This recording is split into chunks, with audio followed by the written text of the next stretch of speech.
Hari ini saya nak berkongsi tentang satu buku yang telah saya baca. Buku ni dah lama saya baca.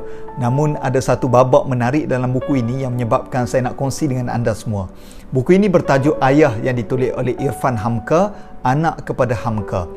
Bagaimana bijaknya Hamka menangani anaknya yang cuba nak berbohong. Pada suatu hari Hamka masuk ke bilik anaknya Irfan tadi dan bertanya, "Irfan, kamu sudah solat?" Maka Irfan tadi dia belum solat, tapi kalau nak jawab belum solat dia takut. Jadi dia jawab budah ayah. Bercampur di antara perkataan belum dan sudah, jadi budah. Namun Irfan tak perasan dia sebut perkataan tersebut dan dia yakin bahawa dia sebut sudah. Hamka dengan tenang menjawab, "Irfan pergi ambil wuduk, solat. Lepas habis solat jumpa ayah dalam bilik." Irfan pun dalam keadaan wajah yang malu-malu segan, dia pun pergilah ambil wuduk dan solat. Selepas solat, dia pun pergilah ke bilik ayahnya seperti mana yang diarahkan dan melihat Hamka sedang meluncur kakinya di atas katil dan membaca buku.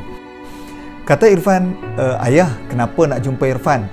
Hamka berkata, "Ayah lenguh kaki, jadi nak minta Irfan tolong picit kaki ayah." Sambil Irfan memicit-micit kaki ayahnya, Hamka berkata, "Irfan, nak tak kalau ayah bagi kamu nasihat?"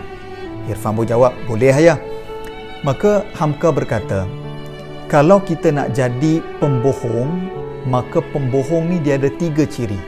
Pertama, dia mesti yakin. Yang kedua, dia mesti jawab dengan konsisten. Dan ketiga, kalau orang tanya macam mana sekalipun, dia boleh jawab. Dan ayah lihat, kamu tak ada bakat jadi seorang pembohong. Ayah lebih suka kamu bercakap benar daripada berbohong." Kantoi. Apa yang saya nak highlightkan adalah bagaimana begitu halusnya, berhikmahnya Hamka ini menangani anaknya yang cuba nak berbohong. Caranya adalah Hamka tidak mahu anaknya takut kepadanya, tetapi hormat kepadanya sebagai seorang ayah yang berwibawa. Kadang-kadang anak-anak lebih suka cakap bohong daripada cakap benar.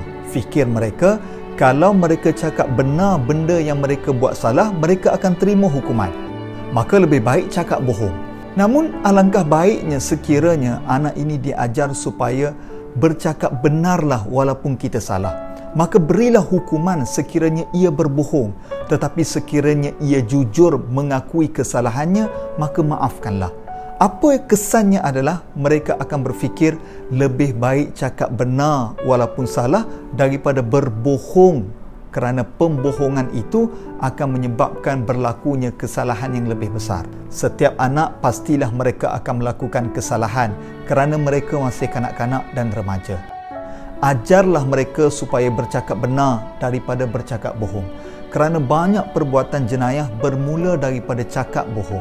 Mudah-mudahan kisah Hamka dan anaknya Irfan memberi pengajaran kepada kita ibu dan ayah bagaimana menangani anak-anak supaya tidak bercakap bohong.